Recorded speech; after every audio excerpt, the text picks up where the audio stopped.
മാൾട്ടയിൽ നിന്നും ഗോസോ ഐലൻഡിലേക്ക് പോകുന്ന ഫെറിയിലാട്ടോ ഉള്ളത്. ശരിക്കും ഈ ഒരു ഫെറി അടിഭാഗത്ത് കഫ്റ്റീരിയ അതുപോലെ ഇരിക്കാനുള്ള സെറ്റപ്പും കാര്യങ്ങളൊക്കെ ആയിട്ടുള്ള സംഭവമാണുള്ളത്. ഞാൻ അവിടെ നിന്നില്ല, നേരെ മുകളിലേക്ക് കയറി. മുകളിൽ ആ വ്യൂ കാണാനുള്ള ആഗ്രഹം കൊണ്ട് ലൈഫിൽ ഫസ്റ്റ് ടൈമാണ് ഞാൻ ശരിക്കും ഒരു ഫെറി കയറുന്നത്. 3 ഫെറിയാണ് ശരിക്കും ഈ ഒരു ലൈനിൽ ഓടിക്കൊണ്ടിരിക്കുന്നത്. ഏകദേശം 25 മിനിറ്റ് ആട്ടോ ഈ യാത്രാ ടൈം വരുന്നത്. ഈ ഒരു ഏരിയയിൽ നിന്ന് നേരെ ഗോസോയിലേക്ക് എത്തണമെന്നുണ്ടെങ്കിൽ മുകളിൽ നിന്നുള്ള കാഴ്ച ഭയങ്കര ഭംഗിയാണ്. 2 സർവീസാണ് ശരിക്കും വരുന്നത്. ഞാനിപ്പോൾ കയറിയ ക്രിക്കവ ടു ഗോസോ ഒരു സർവീസും അതുപോലെ ഗോസോയിൽ നിന്ന് നേരെ വെല്ലറ്റ.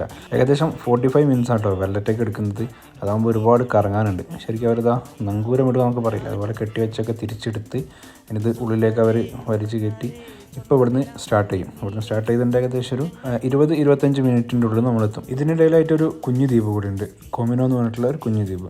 അപ്പോൾ നമ്മൾ ഇവിടുന്ന് ഫെറി സ്റ്റാർട്ട് ചെയ്ത് പോയി തുടങ്ങി. എത്രയും പെട്ടെന്ന് നമ്മൾ ഈ ഒരു ദ്വീപിലേക്ക് എത്തും. അവിടെ നിന്ന് തിരിച്ചു വരുന്ന ഫെറിയാണ് കേട്ടോ അത്. ബാക്കി നമുക്ക് അടുത്തൊരു വീഡിയോയിൽ കാണാം.